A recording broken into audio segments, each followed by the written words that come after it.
নমস্কাৰ বন্ধুসকল, অৰুণাচল আহিছোঁ। অৰুণাচলৰ বমডিলা ৱেষ্ট কামেং ডিষ্ট্ৰিক্ট। বমডিলা বহু ওখ ঠাই। আমি ডাৱৰৰ মাজে মাজে গৈ আছোঁ। এখন নৰলা ৰেষ্টুৰেণ্ট বমডিলা। ইয়াতে একাপ আমি কফি খাম। এখন দেখাইছোঁ আপোনাক। বমডিলাৰ ৰাস্তা দেখিছে, বৰষুণ পৰি আছে।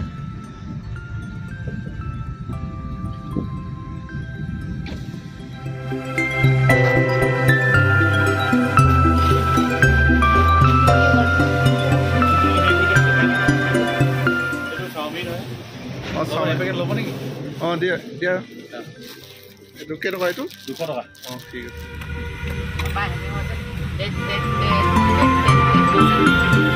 এইবাৰ আমি আহি পালোহি বমডিলাৰ এটা বুদ্ধিষ্ট মনেষ্ট্ৰী হয়।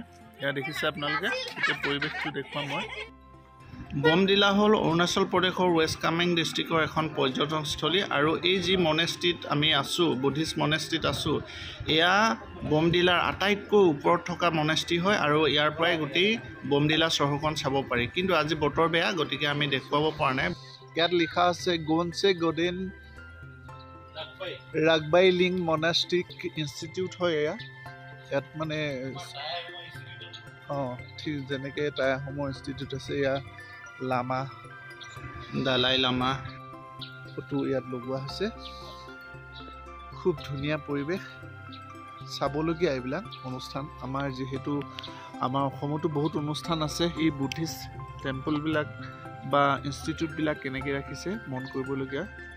গতিকে চৌপাশৰ পৰিৱেশটোও মই অলপ দেখুৱাই দিছোঁ আপোনালোকক। ইমান ধুনীয়াকৈ সজাই ৰাখিছে। অৱশ্যে ইয়াৰ নেচাৰেল পৰিৱেশটো এনেও ধুনীয়া। বমডিলালৈ আহিলে বমডিলাৰ অন্যান্য ঠাইসমূহৰ লগতে এই বুদ্ধিষ্ট মনেষ্ট্ৰীও চাবলগীয়া, কাৰণ এই বুদ্ধিষ্ট মনেষ্ট্ৰীটো বমডিলা আটাইতকৈ ওপৰত আছে। আৰু এই মনেষ্ট্ৰীৰ পৰাই গোটেই বমডিলা চহৰখন চাব পাৰি। আৰু এয়া বৰষুণ পৰিছে অলপ অলপ, গতিকে আমি অকণমান ছুটি কৰিবলগীয়া হৈছে ভিডিঅ'টো।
যথেষ্ট ওখ জেগা, আপোনালোকে আহিব।